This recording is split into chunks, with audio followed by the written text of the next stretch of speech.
Hello friends, बहुत बहुत स्वागत है आप सभी का हमारे यूट्यूब चैनल पे। आज की इस वीडियो के माध्यम से मैं आपको बताने वाला हूं कि बिहार सीईटी बीए का एप्लीकेशन फॉर्म कैसे भरा जाता है।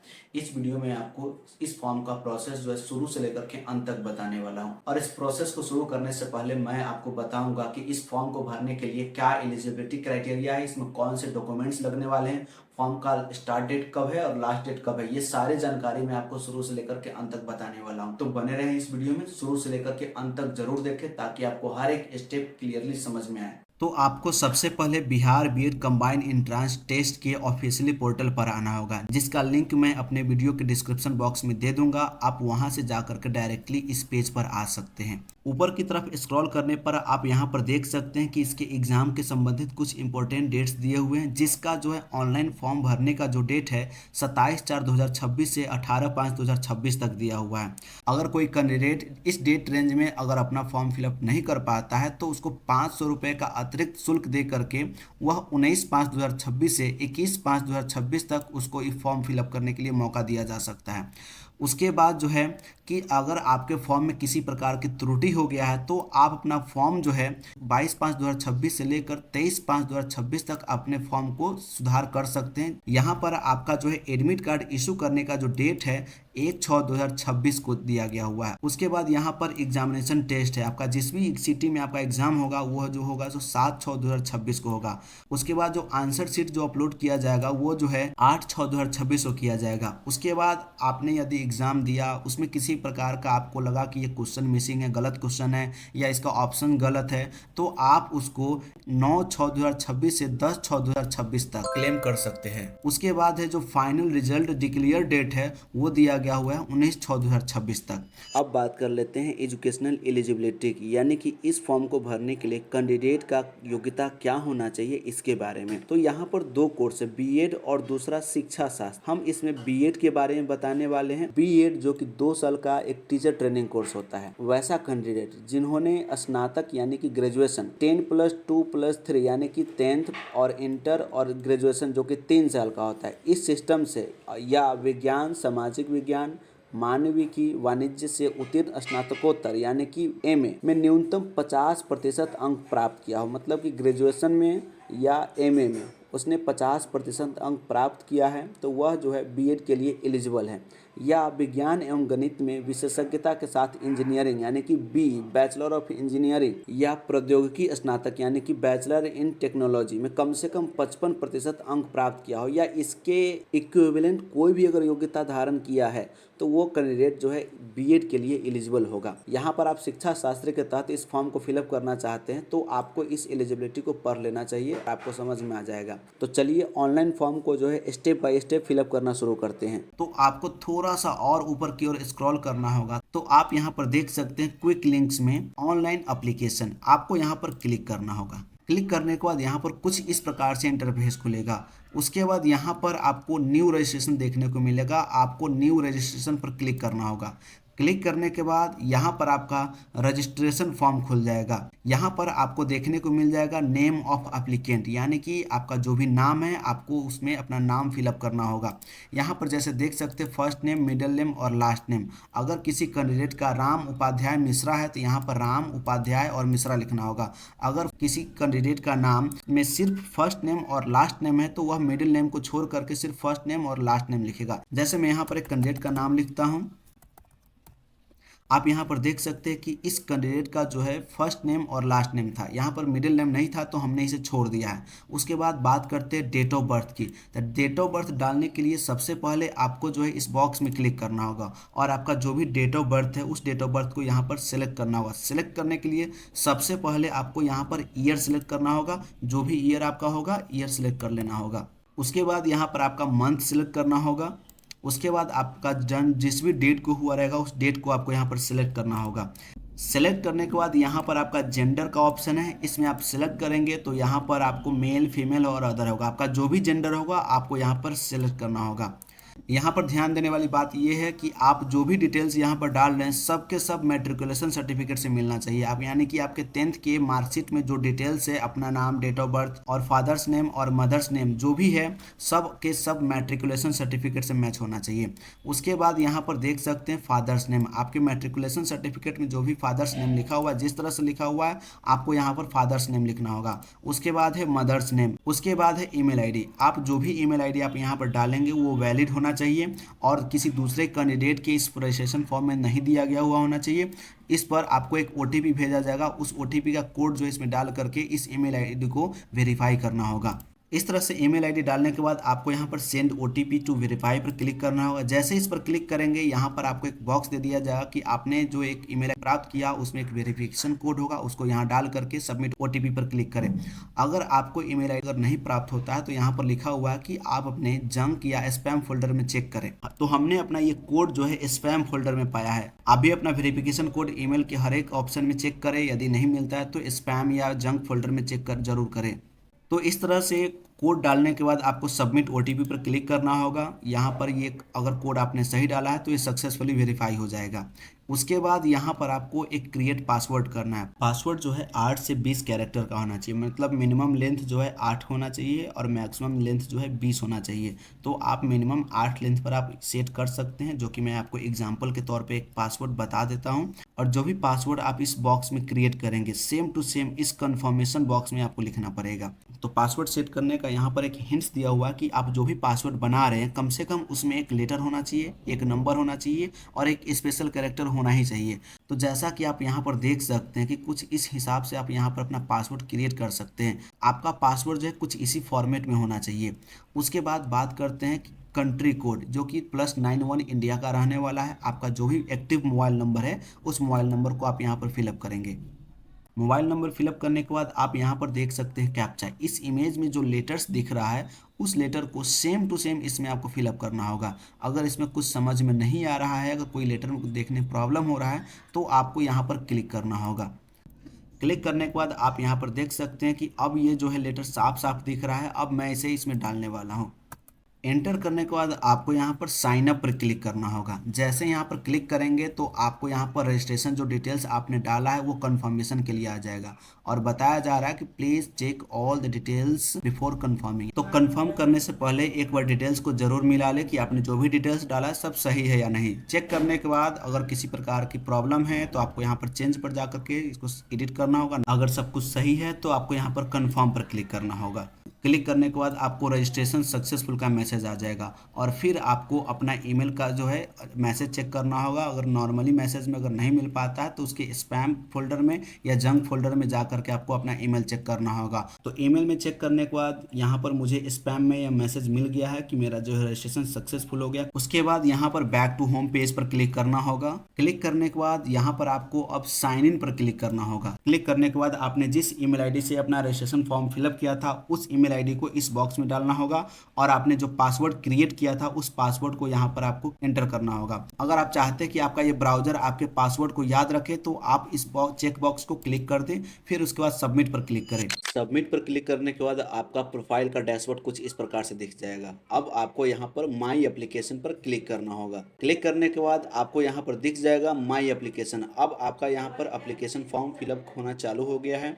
यहाँ पर आपको प्रोग्राम सिलेक्ट करना होगा। यहाँ पर आपको 2 प्रोग्राम देखने को मिलेगा। फर्स्ट है बीएड, दूसरा है शिक्षा शास्त्री। मैं यहाँ पर बीएड सिलेक्ट करके चलूंगा। उसके बाद यहाँ पर आपको प्रोसेस पर क्लिक कर देना है। क्लिक करने के बाद आपको यहाँ पर एलिजिबिलिटी क्राइटेरिया दिखाने लगा जो मैंने आपको पहले ही बता दिया है। यहाँ पर आपको इस चेक बॉक्स को क्लिक करना है एंड ऐड द प्रोग्राम पर क्लिक करके आगे बढ़ना है। जैसे ही यहाँ पर आप क्लिक करेंगे आपका एप्लीकेशन का हर एक स्टेप यहाँ पर सामने आ जाएगा। यहाँ पर हमने एप्लीकेंट डिटेल्स जो यहाँ पर कि इनकम्प्लीट लिखा हुआ है तो हम सबसे पहले एप्लीकेंट डिटेल्स पर क्लिक करेंगे। इसके बाद यहाँ पर एप्लीकेंट का डिटेल्स खुल करके सामने आ जाएगा। अब इसमें आपको सारा डिटेल्स को सही सही फिलअप करना है, जिसमें आपको पहले से रजिस्ट्रेशन के आधार पर नाम फिलअप रहेगा। यहाँ पर कैंडिडेट का जो नाम है हिंदी में लिखना है। हिंदी में नाम लिखने के लिए यहाँ पर लिखा है you can copy paste Hindi encoding name from internet use caps lock for different vowels. यानी कि आप इंटरनेट या कहीं से भी अपना हिंदी नाम को कॉपी करके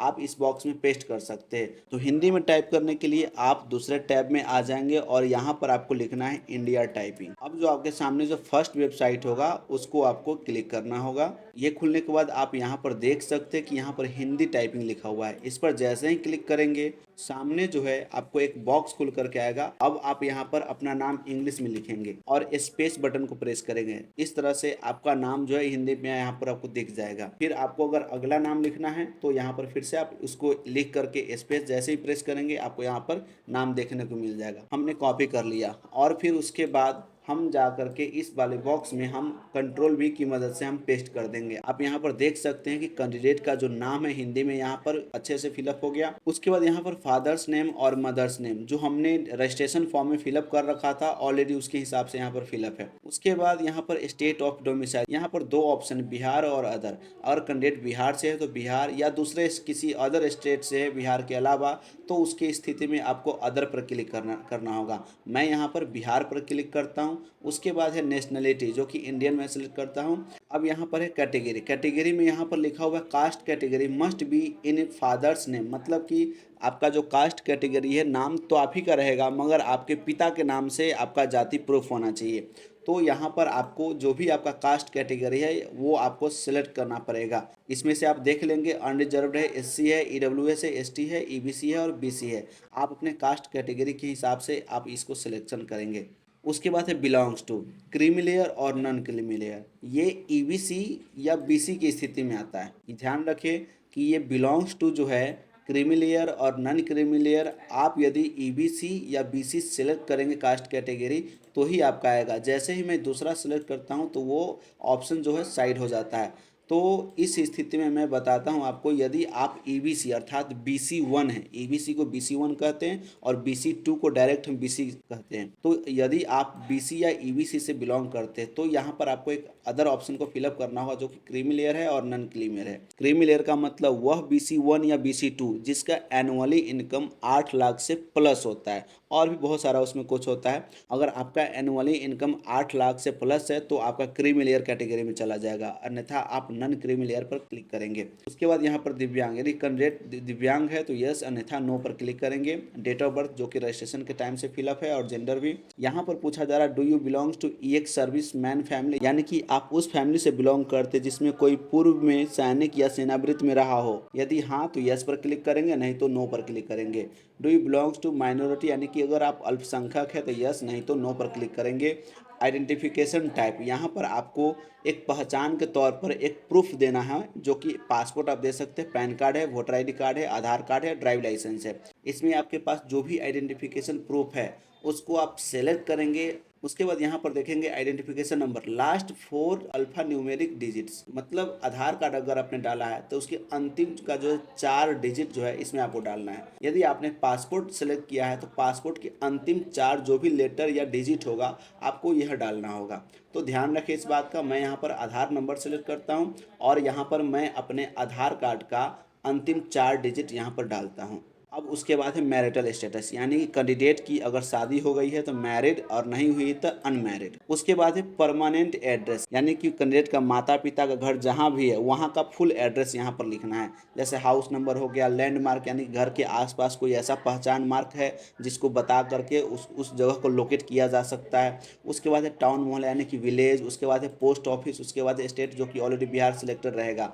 उसके बाद डिस्ट्रिक्ट है, पिन कोड है, पुलिस स्टेशन है और एक अल्टरनेट मोबाइल नंबर है। जैसे आप बिल्डिंग नंबर या हाउस नंबर में यदि आपका हाउस नंबर अलॉट हुआ है तो आप हाउस नंबर डालेंगे, या नहीं तो अपना वार्ड नंबर जो भी है आप इस वार्ड नंबर को फिलअप कर देंगे। उसके बाद है लैंडमार्क, यानी कि आपके घर के आसपास का एक ऐसा पहचान चिन्ह जिसके द्वारा आपके एरिया को पहचाना जा सकता हो।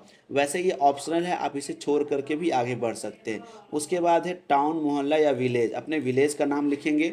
उसके बाद यहाँ पर आपको पोस्ट ऑफिस लिखना है। उसके बाद यहाँ पर स्टेट आपको as it is Bihar select रहेगा ही रहेगा। उसके बाद डिस्ट्रिक्ट जो भी है आपको यहाँ पर एंटर कर देना है। उसके बाद आपका पिन कोड एंटर कर देना है। उसके बाद पुलिस स्टेशन है, वैसे ये ऑप्शनल, इसे छोड़ भी सकते हैं, कोई दिक्कत नहीं। उसके बाद है अल्टरनेट मोबाइल नंबर, यानी कि आपने रजिस्ट्रेशन के वक्त जो भी मोबाइल नंबर दिया था उसके अलावा अगर आपके पास कोई मोबाइल नंबर है तो आप इसमें इंटर करेंगे, अन्यथा ये ऑप्शनल है, आप इसे छोड़ करके आगे भी बढ़ सकते हैं। उसके बाद है कॉरेस्पॉन्डेंस एड्रेस यानी कि पत्राचार का पता, same as it is permanent address, यानी कि अगर आपका ये परमानेंट एड्रेस और कॉरेस्पॉन्डेंस एड्रेस अगर दोनों सेम है तो आप इस चेक बॉक्स को क्लिक करेंगे, अन्यथा इसे आपका जो भी अभी वर्तमान में अभी रह रहे हैं वो पता आपको फिलअप करना होगा। मेरे कंडीशन में परमानेंट एड्रेस और कॉरेस्पॉन्डेंस एड्रेस दोनों सेम है, हमने इसीलिए यहाँ पर इस चेक बॉक्स को क्लिक किया है। इसके बाद आपको सेव एंड प्रोसेस पर क्लिक करना है। यहाँ पर आप देख सकते हैं कि एप्लीकेशन का जो आपका स्टेप्स था उसमें अप्लीकेंट डिटेल्स जो है सक्सेसफुली चेक मार्क लग चुका है। अब आपको बाकी डिटेल्स को फिलअप करना है। अब नेक्स्ट जो है आपको फोटो अपलोड करना है और सिग्नेचर अपलोड करना है। फोटो और सिग्नेचर की स्थिति में यहाँ पर आपको नोट्स में लिखा हुआ है passport size colour photo 4.5 centimetre और 3.5 सेंटीमीटर, इस रेशियो में जो है आपको फोटो रखना है और फोटो जो है अपलोड होना चाहिए 100 KB के नीचे ही होना चाहिए और फोटो का टाइप जो होना चाहिए जेपीईजी या जेपीईजी फॉर्मेट में होना चाहिए। मैं आपको इस फॉर्मेट में आपको एक फोटो बना करके दिखाता हूँ, आप उसके हिसाब से आप यहाँ पर अपलोड कर सकते हैं। उसी तरह से यहाँ पर भी सिग्नेचर का जो लिखा हुआ है सिग्नेचर भी 100 KB से नीचे का होना चाहिए और फिर फॉर्मेट जो है जेपीईजी या जेपीजी फॉर्मेट में होना चाहिए। उसके बाद यहाँ पर नोट में लिखा हुआ है please upload A clear photograph and signature, यानी कि आपको जो भी फोटो और सिग्नेचर अपलोड करना है साफ होना चाहिए। और उसके बाद लिखा हुआ है signature must be on white background, यानी कि आपका सिग्नेचर जो होना चाहिए एक सादे पेपर पर होना चाहिए। उसके बाद यूजिंग ब्लैक और ब्लू पेन, यानी कि आपको ब्लैक या ब्लू पेन से ही करना है। अगर आप रेड पेन या ग्रीन पेन यूज करते हैं उस स्थिति में आपका फॉर्म रिजेक्शन होने का चांस बढ़ जाता है। You can process forward only after uploading your photograph and signature, यानी कि आपको इस दोनों को कंप्लीट करके ही आपको आगे बढ़ना है। आप फोटो जो है नॉर्मली अपने फ़ोन के कैमरा से खींच सकते हैं, जैसा कि आप यहाँ पर देख सकते हैं कि हमने यहाँ पर एक फ़ोटो लिया है जो कि फ़ोन के कैमरा से खींचा हुआ है, जो कि बिल्कुल क्लियर है, साफ़ है। आप कोशिश करें कि फ़ोटो का बैकग्राउंड वाइट होना चाहिए, नहीं तो आपको फिर एडिट करने में जो है ना प्रॉब्लम हो जाएगा। मैं यही रिकमेंड करूँगा कि आप जब फ़ोटो क्लिक करें तो बैकग्राउंड वाइट ही रखें। तो इस तरह से हमने यहाँ पर फ़ोटो लिया है और एक सिग्नेचर लिया है। सिग्नेचर आप देख सकते हैं कि वाइट बैकग्राउंड है और उस पर ब्लैक पेन से जो है सिग्नेचर किया गया हुआ है। अब मैं इसे आपको एडिट करके बताने वाला हूँ कि जो डायमेंशन में फ़ोटो मांगा जा रहा है उसको किस तरह से आपको करना है। तो आप अलग अलग एप्लीकेशन या ऑनलाइन भी इसको आप सेट कर सकते हैं। मैं आपको इसे फ़ोटोशॉप से क्रिएट करके बताने वाला हूँ।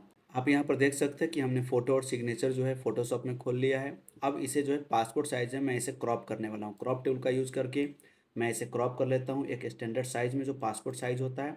अब इसका जो है मैं बैकग्राउंड जो है प्रॉपरली वाइट कर देता हूँ। इस तरह से फोटो का जो है बैकग्राउंड बिल्कुल आप वाइट कर दें। अगर आपको इसमें बॉर्डर लगाना है तो बॉर्डर लगाने के लिए आपको फोटो को कंट्रोल ए से सिलेक्ट करना होगा, राइट क्लिक करके यहाँ पर आपको स्ट्रोक ऑप्शन मिल जाएगा। अब यहाँ पर आपको एक डिजायर विड्थ लिखना होगा, जो कि यहाँ पर 5 पिक्सल ऑलरेडी है। बॉर्डर का कलर जो है ब्लैक रहेगा, ज़्यादा अच्छा रहेगा। तो यहाँ पर उसके बाद ओके पर क्लिक करने के बाद यहाँ पर आप देख सकते हैं कि एक बॉर्डर लग गया है। अब बात करते हैं इसके साइज के बारे में। आपको अब इसके साइज को मेंटेन करना है। इसके लिए यहाँ पर आपको राइट क्लिक करना होगा और इमेज साइज पर क्लिक करना होगा। जैसे ही आप क्लिक करेंगे आप यहाँ पर देख सकते हैं कि सेंटीमीटर में जो है विड्थ जो है 45.67 है और हाइट में 52.44 सेंटीमीटर है। तो ये बहुत ज़्यादा है, तो आपको इसे अब कम कर लेना है। बताए गए गाइडलाइन के हिसाब से आपका विड्थ जो है 3.5 होना चाहिए और हाइट जो है 4.5 होना चाहिए। मैंने उसके हिसाब से यहाँ पर कर दिया है। मगर आपको अब क्या करना है, इससे फ़ोटो का क्वालिटी काफ़ी कम जाएगा, इसलिए आपको रिजोल्यूशन जो है 200 कर देना है। और उसके बाद यहाँ पर जैसे ही 200 करेंगे तो इसका ये पिक्सल डायमेंशन जो है थोड़ा सा इंक्रीज हो जाएगा, जिससे आपके फ़ोटो का क्वालिटी भी कम नहीं होगा और आपके इमेज का साइज़ भी कम रहेगा। अब यहाँ पर आपको ओके पर प्रेस करना है। जैसे ही ओके पर प्रेस करेंगे तो ये देख सकते हैं कि इस तरह से आपका साइज़ जो है मेंटेन हो जाएगा। फिर भी ये फ़ोटो का हाइट जो है थोड़ा सा ऊपर हो गया, तो मैं इसे अब थोड़ा सा कम कर लेता हूँ। हाइट को 354 से 300 कर लेता हूँ। अब यहाँ पर ओके पे पर मैं प्रेस करूँगा तो ये साइज़ जो है मेंटेन होकर के आ गया है। अब मैं यहाँ पर शिफ्ट कंट्रोल एस प्रेस करके मैं यहाँ पर अपने हिसाब से किसी एक जगह पर इसे सेव कर लेता हूँ। यहाँ पर देख सकते हैं फोटो का साइज़ जो है 13 KB के करीब का है। मैं इसे बढ़ा करके यहाँ पर 44 KB हो गया, जो कि 100 KB से काफ़ी कम है। ठीक है, इतना चलेगा। और यहाँ पर आप फोटो को खोल करके देखेंगे तो फोटो का जो है क्लियरिटी बहुत ही बढ़िया है। अब इस फोटो को आप अपने फॉर्म में अपलोड कर सकते हैं। अब सिग्नेचर की बात करते हैं। यहाँ पर देख सकते हैं कि सिग्नेचर के चारों तरफ जो है पेज का साइज थोड़ा सा बड़ा है, तो इसे मैं सेंटर में काट करके कर लेता हूँ। अब यहाँ पर देख सकते हैं सिग्नेचर का साइज परफेक्ट है। अब मैं इसे सेव कर लेता हूँ शिफ्ट कंट्रोल एस की मदद से। यहाँ पर आपको ध्यान देना कि फॉर्मेट जेपीईजी ही होना चाहिए। मैं यहाँ पर साइन नाम से फाइल को सेव कर रहा है, जो कि मेरे डेस्कटॉप में ऑलरेडी वही सिग्नेचर इस फाइल टाइप में है। मैं उसी नाम से सेव कर देता हूँ। तो यहाँ पर पूछेगा कि सेम नाम से, तो मैं बोल दिया ओके। अब यहाँ पर साइज़ देखना है कि यहाँ पर लार्ज फाइल होने के बावजूद भी फाइल का साइज़ जो है 47 KB के करीब का है। मैं यहाँ पर ओके पर प्रेस कर दूंगा। आप यहाँ पर देख सकते हैं कि सिग्नेचर का साइज़ जो है ये भी 52 KB के करीब हो गया, जो कि इसे अपलोड किया जा सकता है। इसका क्वालिटी भी आप देख सकते हैं, बहुत ही बढ़िया है।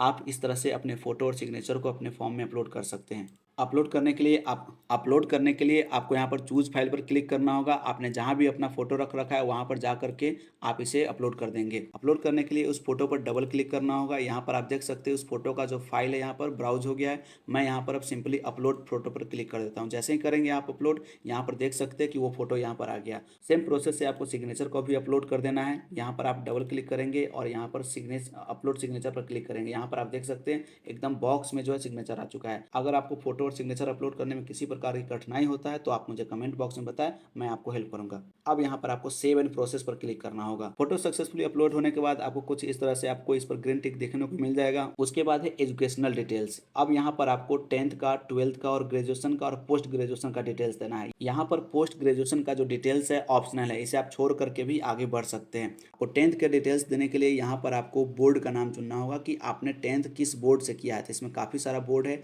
आप उस बोर्ड को सिलेक्ट कर सकते हैं। जैसे यहाँ पर Bihar school examination board Patna है, हम इसे सिलेक्ट कर लेते हैं। ईयर ऑफ पासिंग यानी कि आपका जो 10th का रिजल्ट आया था किस साल आया था, तो अपने मैट्रिक के सर्टिफिकेट के हिसाब से आप उस ईयर को आप यहाँ पर सेलेक्ट कर लेंगे। उसके बाद है स्कूल या इंस्टीट्यूट नेम, यानी कि आपने 10th का पढ़ाई किस स्कूल या इंस्टीट्यूट में किया था, उस स्कूल का यहाँ पर आप नाम लिख लेंगे। आपके मार्कशीट पर उस स्कूल का नाम लिखा हुआ रहेगा। उसके बाद है यहाँ पर ऑब्टेन मार्क्स या CGPA, आपका 10th में जो मार्क्स आया हुआ है उस मार्क्स को यहाँ लिखना है। मार्क्स में है तो मार्क्स में, अगर CGPA है तो CGPA में। उसके बाद है एग्रीगेट मार्क्स, यानी कि टोटल मार्क्स कितना था वो आपको यहाँ पर लिखना है। उसके बाद जैसे ही यहाँ पर आप क्लिक करेंगे तो ये परसेंटेज जो है कैलकुलेट होकर के ऑटोमेटिक यहाँ पर आ जाएगा। सेम उसी प्रकार से आपको 12th का डिटेल्स डालना है, यहाँ पर बोर्ड हो जाएगा। उसके बाद यहाँ पर आपने 12th कब पास किया था वो डालना होगा, और उसके बाद किस स्कूल या कॉलेज से आपने पास आउट किया था उसका नाम लिखना होगा, जो कि आपके मार्कशीट पर मिल जाएगा। उसके बाद यहाँ पर आपको 12th में कितना मार्क्स आया था वो आपको लिखना है, और यहाँ पर टोटल मार्क्स, और यहाँ पर फिर से देखेंगे तो परसेंटेज जो है खुद ब खुद कैलकुलेट होकर के आ जाएगा।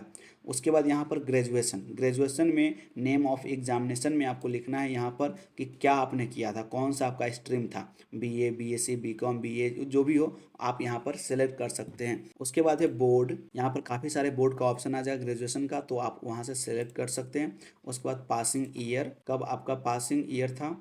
उसके बाद है यहाँ पर किस कॉलेज या इंस्टीट्यूट से आपने ग्रेजुएशन किया था। याद रखिए आपका जो पार्ट 3 है उसमें आपको कितना नंबर आया था वो यहाँ पर आपको लिखना है। उसके बाद ग्रेजुएशन में ऑनर्स का टोटल मार्क्स कितना था वो आपको लिखना होगा। इस कैंडिडेट के पास पोस्ट ग्रेजुएशन का डिटेल्स नहीं है, इसलिए मैं यहाँ पर इसे ब्लैंक छोड़ करके डायरेक्ट मैं आगे बढ़ रहा हूँ। यहाँ पर आपको सेव एंड प्रोसेस पर क्लिक करना होगा। यहाँ पर लिख रहा है कि प्लीज़ रिकन्फर्म, यानी कि फिर से दोबारा कन्फर्म करने के लिए कह रहा है कि आपने जो डिटेल्स डाला है सब सही है या नहीं। मैं यहाँ पर सारा डिटेल्स सही डाला है, इसलिए यहाँ पर ओके पर क्लिक कर देता हूँ। और अगर किसी प्रकार की गलती था तो वहाँ कैंसिल करके आप फिर से उसे एडिट करके आप ओके पर क्लिक करते हैं। अब यहाँ पर एजुकेशनल डिटेल्स पर भी ग्रीन टिक लग गया है। अब आया सेक्शन डॉक्यूमेंट अपलोड का। यहाँ पर आप देख सकते हैं कि कौन कौन सा डॉक्यूमेंट अपलोड करना है। यहाँ पर सेकेंडरी मार्कशीट यानी कि 10th का मार्कशीट आपको अपलोड करना है। हायर सेकेंडरी मतलब 12th का मार्कशीट आपको अपलोड करना है। ग्रेजुएशन का फाइनल ईयर का जो 3rd ईयर का है वो मार्कशीट आपको अपलोड करना है। उसके बाद यहाँ पर कास्ट सर्टिफिकेट, आपने जो भी कास्ट कैटेगरी डाला है उसके हिसाब से यहाँ पर आपको सर्टिफिकेट अपलोड करना होगा। या लिखा हुआ है कि caste certificate must be mention father's name of the applicant, यानी कि आपका कास्ट सर्टिफिकेट जो है आप ही के नाम से इशू हुआ होना चाहिए, परंतु उसमें आपके पिता का नाम से यह बात साबित होना चाहिए कि आप फलाने जाति से बिलोंग्स करते हैं। ये बात आपको ध्यान रखना है। कभी कभी कैंडिडेट ऐसा कर देते हैं कि पिताजी के नाम से जो जाति होता है वो अपलोड कर देते हैं। आपको ऐसा नहीं करना है। आपके पिताजी के नाम से उस जाति का जो है आपको सबूत होना चाहिए कि हमारे पिताजी की जाति ये था इसलिए हमारा जाति ये है, उसमें ऐसा मेंशन रहता है। यहाँ पर आप देख सकते हैं कि यह जाति प्रमाण पत्र उस स्टूडेंट के नाम से है। उसके बाद यहाँ पर उसके पिता का नाम, माता का नाम, और उसके बाद उसका एड्रेस और वह किस जाति से बिलोंग करता है, और लास्ट में लिखा हुआ है कि उस स्टूडेंट का नाम और उसके पिता का नाम और उसके बाद ये बताया जा रहा है कि ये अत्यंत पिछड़ा वर्ग यानी कि अनुसूचित 1K है, यानी कि यहाँ पर इसके पिता के नाम के द्वारा यह साबित किया जा रहा है कि इसके पिता का जाति ये है, इसलिए इस स्टूडेंट का जाति यही होगा। तो इस तरह से वहाँ पर लिखा गया हुआ है कि जो जाति है पिता के नाम से होना चाहिए। अब यहाँ पर आपको वह कास्ट सर्टिफिकेट अपलोड करना है। उसके बाद है परमानेंट रेसिडेंस सर्टिफिकेट, यानी कि आपको यहाँ पर आवासीय अपलोड करना है। अपलोड करने के लिए आप चूज फाइल पर क्लिक करेंगे और आपने जो भी डॉक्यूमेंट्स जहाँ रख रखा है वहाँ से आप इसे अपलोड कर लेंगे। यहाँ पर कैंडिडेट का 10th का मार्कशीट है, हमने उसको ब्राउज कर लिया। अब यहाँ पर अपलोड पर क्लिक कर देना है। अपलोड करने के बाद यह जो है यहाँ पर दिखाने लगेगा कि click here to view documents, यानी कि आप यहाँ पर देख सकते हैं कि आपने कौन सा अपलोड किया। आपका जो फाइल का टाइप है जेपीजी, बीएमपी या पीडीएफ, ये सब चल सकता है। उसके अलावा कोई दूसरा अगर फाइल टाइप होगा तो ये एक्सेप्ट नहीं करेगा। उसी तरह से आपको 12th का, ग्रेजुएशन का और कास्ट सर्टिफिकेट और रेसिडेंस सर्टिफिकेट आपको अपलोड कर देना है। फाइल का साइज जो है 200 KB से कम होना चाहिए। तो इस तरह से आपको सारा के सारा डॉक्यूमेंट अपलोड कर लेना है। अपलोड करने के बाद यहाँ पर प्रोसीड पर क्लिक कर देना है। उसके बाद है एग्जामिनेशन सेंटर। आपको यहाँ पर कम से कम 3 प्रेफरेंस देना है। आपको यहाँ पर प्राथमिकता देना है 3 सेंटर का जहाँ भी आपको एग्जाम देना है। फर्स्ट प्रेफरेंस में वही सिटी आप चयन करेंगे जो आपके घर से काफ़ी नज़दीक हो। तो कुछ इस प्रकार से एग्जामिनेशन सेंटर का प्रेफरेंस दे करके आपको सेव एंड कंटिन्यू पर क्लिक करना होगा। जैसे ही क्लिक करेंगे तो आपने जो फॉर्म फिलअप किया सारा का जो है यहाँ पर प्रीव्यू देखने को मिल जाएगा। इसमें अगर किसी प्रकार की त्रुटि है तो आप यहाँ पर गो बैक पर जा करके उसको आप एडिट कर लेंगे। अगर सब कुछ परफेक्ट है तो आप यहाँ पर आई कन्फर्म द एबव पर टिक करके आपको कन्फर्म एंड सबमिट पर क्लिक करना होगा। सबमिट करते ही आपके सामने यह पेमेंट पेज खुल करके सामने आ जाएगा। उसमें जो है आपको payment type online mode select करना होगा। उसके बाद यहाँ पर credit card, debit card, SBI banking, net banking, ये सब काफ़ी सारा ऑप्शन है। यूपीआई का भी ऑप्शन आपको यहाँ पर मिल जाएगा। आप यूपीआई पर सेलेक्ट करके आप प्रोसेस टू पेमेंट पर क्लिक करेंगे। आपके पास जो भी पेमेंट मेथड उपलब्ध होगा आप उसे पेमेंट कर सकते हैं। आपके सामने कुछ इस प्रकार से पेज खुल करके सामने आ जाएगा। आप पे नाउ पर क्लिक करेंगे। अभी आपको यहाँ पर यूपीआई पर क्लिक करना होगा। क्लिक करने के बाद आपके सामने क्यूआर कोड आएगा। जैसे ही क्यूआर कोड पर आप किसी भी यूपीआई क्यूआर कोड वाले ऐप जो होता है पेटीएम, फोन पे, गूगल पे, इससे आप पेमेंट करेंगे, आपका पेमेंट सक्सेसफुल हो जाएगा। पेमेंट करते वक्त आप सर्वर और अपने कंप्यूटर का इलेक्ट्रिसिटी का बिल्कुल ध्यान रखिए। अगर किसी प्रकार से यह इंटरप्ट होता है तो फिर जाकर के आपको पेमेंट फंस सकता है और आपको आगे चल करके प्रॉब्लम हो सकता है। पेमेंट सक्सेसफुल हो जाने के बाद आपको आपका रिसिप्ट मिल जाएगा। आप उसे प्रिंट आउट करके और एक पीडीएफ सेव करके आप रख ले। अब जैसे ही एडमिट कार्ड आता है आप अपना यूजर आईडी और पासवर्ड की मदद से आप एडमिट कार्ड को निकाल सकते हैं। अब मिलते हैं अब नेक्स्ट वीडियो में नए अपडेट के साथ। वीडियो को अंत तक देखने के लिए बहुत बहुत धन्यवाद।